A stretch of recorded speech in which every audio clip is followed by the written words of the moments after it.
Men o'zim namoz o'qimayapman. Boshlayman desam, любой payt boshlab olaman. Deyapsizmi? Kechirib qo'yasiz.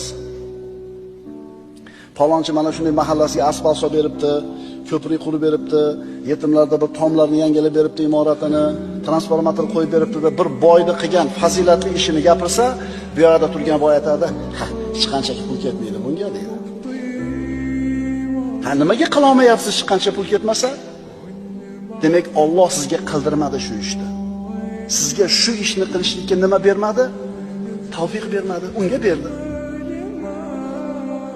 Men xohlasam bunday qilib qo'yaman. Qila olmaysan. Demak, birinchi bilishimiz kerak bo'lgan narsa, biz qanday bir savobli, xayrli amalni qilishga muvaffaq qilgan bo'lmaylik, buni Alloh menga qildirdi deysiz. Allohning fazlini, marhamatini, tavfiqini e'tirof qilasiz.